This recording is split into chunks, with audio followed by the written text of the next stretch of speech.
Let's walk you through the steps of creating the spiderweb blocks for the quilt. For this part of the quilt along, you are going to need your templates.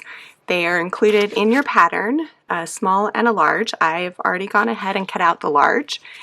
Some of you might have triangle rulers that are the same size. If you do, go ahead and use those, but I provided these just in case you didn't have them. I've gone ahead and done a couple of the first steps in the pattern since they're pretty self-explanatory. So I have sewn my strips of fabric together in alternating patterns and I have pressed them. Normally I am someone that prefers to press to one side. However, for this project I recommend you press the seams open. The reason for this is that you might not think you do, but you lose a little bit of your seam when you press them to one side. Actually, I don't know if you can see this very well, but when I was pressing the first time, this one accidentally went to one side, and you can kind of see the pressing line that made, and you can see how much of a difference that makes in where that seam is pressed, and how that would make a big difference in your finished quilt block. I'm going to take this strip, and then you are going to take your template and lay it out. I'm going to draw on this. If you feel confident about it, you can cut at the same time. But I'm actually going to use a marking pen. I have a little bit of chalk for the darker parts and mark where this is going to go before I cut it. Need a pattern weight there. It's a little warm, so my fingers are kind of sticky. Get that to stay where I want it to stay.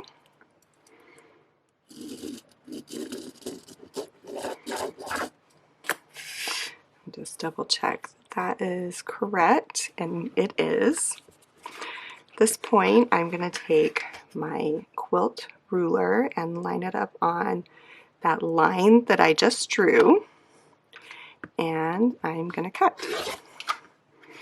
And then I'm going to cut the next side as well. If at any point you're not sure, you want to make sure you've got it lined up right, go ahead and put your paper back on there. All right, one piece is cut. It's time to cut the second one. To do this, you only need to cut one seam, and this time turn your template the other way around. Get it on there, and then mark it or cut it. I'm going to go ahead and cut. So you're going to keep cutting and doing it this way until you get 8 pieces cut from your long strip of fabric. I have cut all 8 triangles out of my strip of fabric. I went ahead and actually cut 10 because I had enough fabric for that. So I have 2 extra in the event that I miscut something or I mess up. So you'll have 4 with the black fabric on the top and 4 with the gray fabric on the top.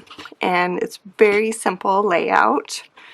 You are just going to alternate them next to each other. Black, gray, black, gray. Like that. And you're going to sew 4 of them together, and then sew the other 4 together, and then sew those 2 pieces to each other. So since you've got the seams pressed to one side on this, go ahead and take your pin, line up your seam allowances, and place the pin right in the middle of that seam that is pressed open.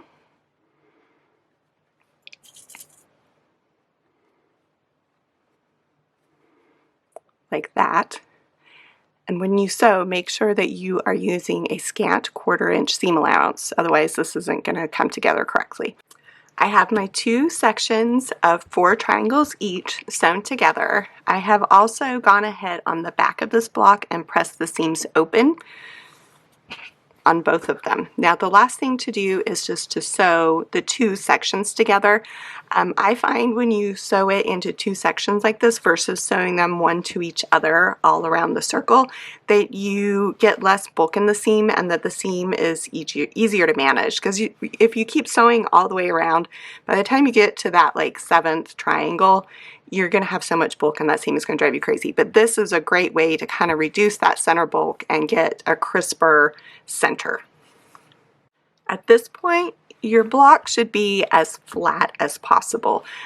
Take it to your machine. You might need to steam and kind of manipulate it a little bit. I know you normally don't do that in quilting, but in this case you might want to try that if it's kind of bubbly. The last thing to do is to add the 4 corner pieces. So you've got 4 pieces of fabric that are 3 inches by 6 inches. You're going to orient your block so that it is straight up and down this way. And you're just going to place these 4 pieces in what will be the 4 corners. You can choose which fabric you'd like to have facing up. I did the lighter gray just for contrast. And then you're going to stitch 1/4 inch along each of the 4 sides. Then you're going to press them and flip them up. The last thing you need to do is to square up and trim this block to 12.5 by 12.5. I happen to have a 12.5 inch ruler. If you don't have one, you absolutely can do this without your ruler. You're just going to use the markings on your cutting mat.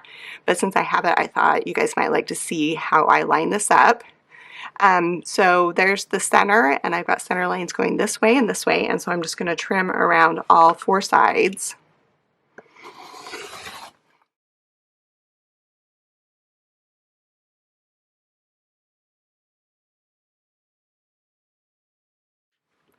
And there's my block. This block is definitely, I would say, the trickiest, I wouldn't necessarily call it difficult, I just think you need to go slow, block in the quilt. Just remember, like I said last week, this is a Halloween quilt. It's supposed to be kind of like funky and irregular because it's Halloween. So I just think that if these seams don't line up perfectly, don't worry about it. A lot of spiderweb blocks that you see, spiderweb block patterns that you see, normally have different sizes of strips in the center anyway, so the seams intentionally don't line up.